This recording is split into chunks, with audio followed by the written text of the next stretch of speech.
teman-teman, bertemu lagi dengan saya Ahira. Kali ini kita akan belajar cara membuat artikel yang berkualitas untuk SEO. Nah, sebelumnya saya akan jelaskan ada 3 pilihan untuk mendapatkan artikel. Yang pertama, teman-teman bisa menulis sendiri. Yang kedua, bisa menggunakan alat seperti The Best Spinner atau Spinner Chief. Yang ketiga, teman-teman bisa menggunakan jasa outsourcing atau ditulis oleh orang lain. Tentunya pilihan yang ada di sini semua terserah kepada teman-teman ya. Kalau saya biasa menggunakan yang satu atau ketiga. Kalau teman-teman misalnya dananya masih terbatas, ya tulislah sendiri, belajar menulis. Saya sudah menyediakan video training khusus bagaimana jika teman-teman ingin menulis sendiri untuk konten website teman-teman. Di video training lainnya saya juga mengajarkan bagaimana cara menggunakan alat The Best Spinner. Silahkan teman-teman lihat videonya. Jadi teman-teman nanti tentukan teman-teman mau menggunakan yang mana untuk mendapatkan artikel. Apakah menulis sendiri? Tentunya itu gratis ya. Teman-teman hanya tinggal menginvestasikan waktu.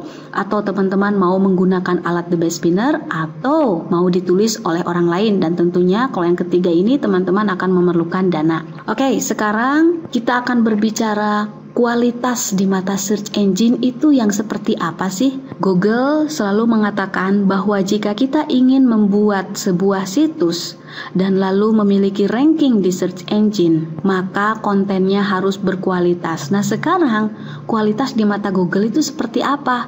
Sejauh ini Google mendefinisikan kualitas itu dari 4 hal. Yang pertama, artikelnya unik. Keunikan di sini artinya dia tidak ada duplikatnya di tempat yang lain. Nah, ini bisa dicek menggunakan Copyscape. Coba nanti teman-teman lihat video training bagaimana cara menggunakan Copyscape. Sekarang kita lanjut ke yang kedua. Konten yang berkualitas di mata search engine adalah kontennya yang komplit. Komplit di sini, sepengalaman saya, usahakan panjang artikel halaman situs teman-teman tidak kurang dari 750 kata. Kalau teman-teman bisa membuat artikel lebih panjang, misalnya sampai 1000 kata, itu lebih baik ya. Namun bisa juga itu diatur tidak harus langsung 750.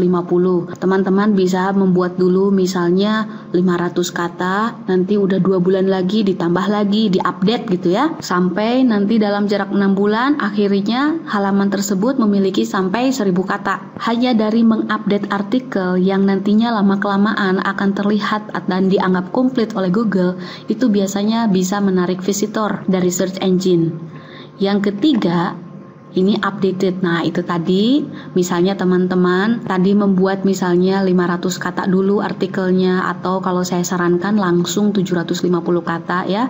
Udah gitu 2 bulan kemudian teman-teman lebih baik itu tambahkan misalnya menjadi 1000 kata, diupdate sendiri. Nah, kalau tidak, sebenarnya dengan adanya komentar dari pengunjung itu sudah dianggap updated, karena konten atau komentar yang dimasukkan oleh pengunjung secara tidak langsung itu menambah panjang halaman situs kita kan. Dan komentar ini biasanya datang pada saat memang trafik sudah ada. Jadi kalau seandainya trafik sudah ada, udah gitu banyak orang berkomentar, ya sedikit banyak mungkin teman-teman tidak perlu mengupdate sesering mungkin, tidak perlu ya. Namun kalau seandainya pengunjungnya masih sedikit, itu tadi misalnya udah 2 bulan ditambahin lagi dari 750 kata jadi 1000 misalnya, atau jadi 1200, terserah ya. Nah, yang keempat, situs yang berkualitas di mata search engine adalah situs yang mendapatkan banyak link dari situs lain atau yang kita kenal dengan backlink. Nah, seperti teman-teman perhatikan dari keempat poin ini semuanya bisa kita akali. Seperti untuk mendapatkan artikel unik, kita buat aja artikel. Yang penting salah satu syaratnya harus lulus Copyscape. Google menginginkan konten yang komplit, kita buat aja panjang artikelnya tidak kurang dari 750 ya. Kalau katanya lebih banyak itu lebih baik.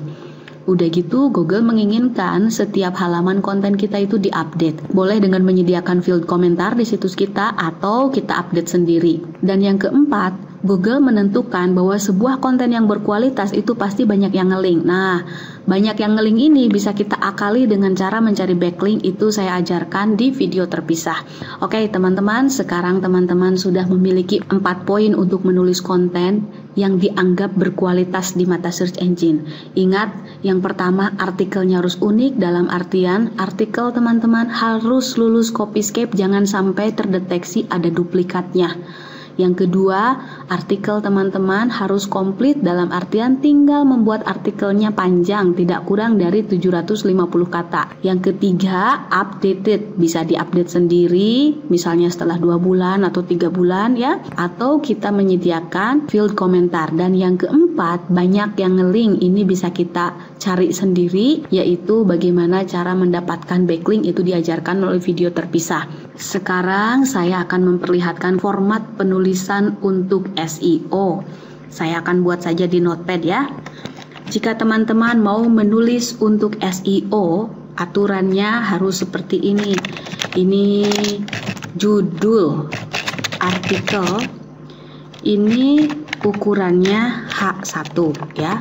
Di sini nanti ya, tulisan saya copy aja deh ya. Di sini paragraf masuknya ya, misalnya tulisan. Kebayangkan ya sama teman-teman, misalnya di sini tulisan lagi, ini misalnya saja ada 2 paragraf lah.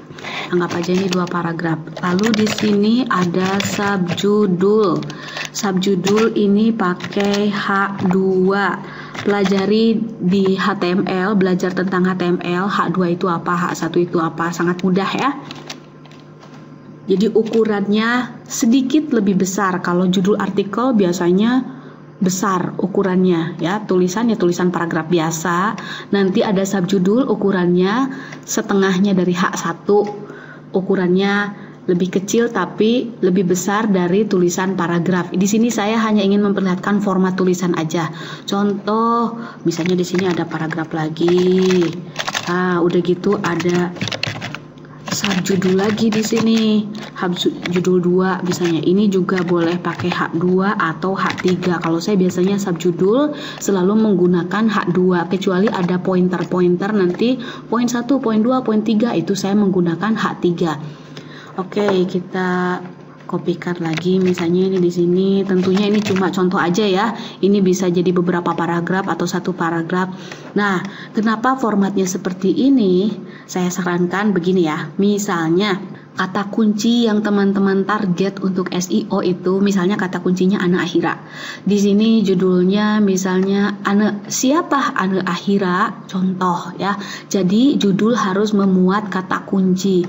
Nah, usahakan di paragraf pertama di sini ada kata Ane Ahira, dan juga di setiap subjudul juga harus memuat kata kunci. Jadi di sini juga ada kata Ane Ahira, di sini ada Ane Ahira, misalnya makanan favorit Ane Ahira, orang tuanya Ane Ahira.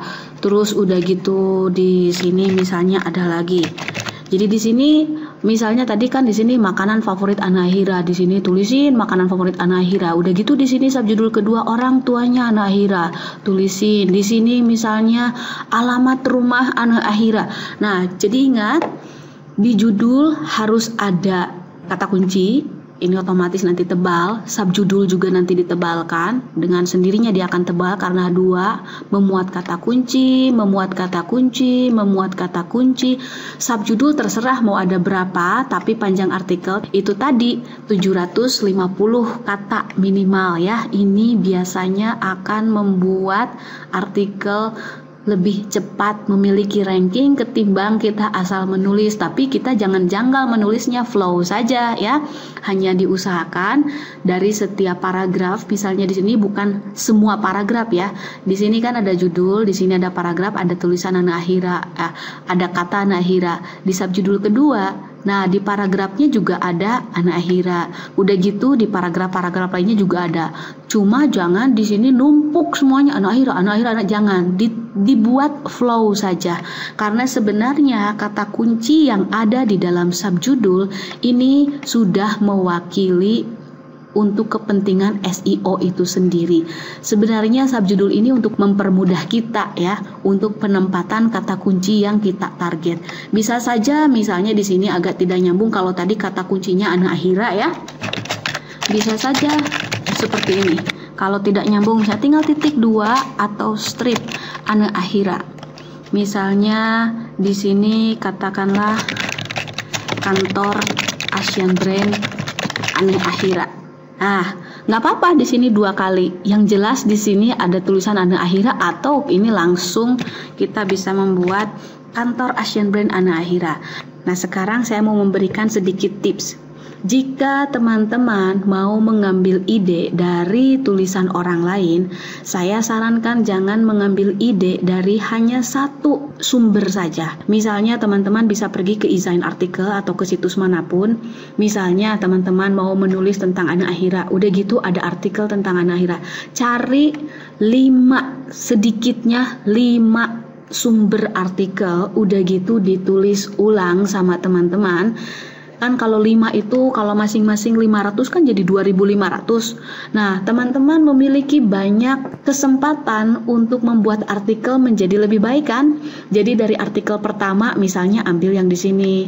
Artikel yang kedua buat subjudulnya ada di sini. Dari artikel yang ketiga dibuat seperti ini ya. Itu jika teman-teman mau mengambil ide dari tulisan orang lain ya, apakah nantinya ditulis sendiri atau menggunakan The Best Spinner. Sama saja, kalau seandainya teman-teman menggunakan The Best Spinner, saya tidak menyarankan untuk menulis ulang keseluruhan dari satu artikel milik orang lain. Jangan.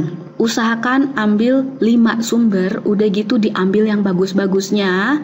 Misalnya ini dari artikel pertama, ini dari artikel kedua, ini dari artikel ketiga, supaya nanti artikel teman-teman itu menjadi amat sangat unik ya, dan itu nanti yang akan dianggap berkualitas di mata Google. Dalam hal ini kita tidak hanya sekedar membolak-balikkan kata, tapi saya menyarankan teman-teman memang untuk memberikan artikel yang betul-betul dianggap berkualitas. Karena untuk kedepannya, kalau seandainya teman-teman memiliki situs yang betul-betul komplit, meskipun tulisannya itu adalah hasil dari bolak-balik tulisan orang lain misalnya ya, tapi kan gabungan dari beberapa tulisan, itu akan menjadi unik sendiri nanti, baik di mata search engine ataupun di mata pengunjung.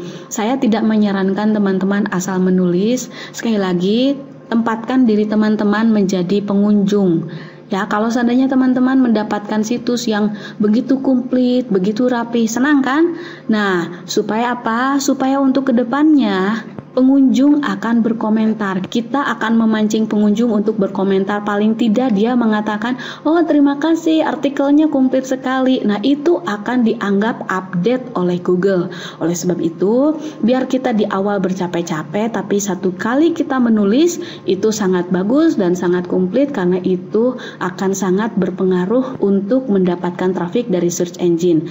Nah, di lain pihak kita juga masih tetap memperlakukan kaidah-kaidah SEO seperti itu tadi. Judul artikelnya memuat kata kunci, di paragraf ada kata kunci, di subjudul ada kata kunci, di akhir ada kata kunci. Udah gitu kata kuncinya ada yang ditebelkan, ada yang di garis miring, ada yang di garis bawah. Teman-teman tinggal dilihat lagi nanti tentang SEO overview, bagaimana cara penulisan untuk SEO. Di sini saya hanya ingin menjelaskan kalau teman-teman mau menulis artikel dan dianggap berkualitas oleh Google. Oke, saya pikir di sini videonya sudah cukup jelas. Silahkan teman-teman mulai mengumpulkan konten dan selamat berkarya. Saya Ana Ahira, sampai bertemu di video training selanjutnya. Terima kasih.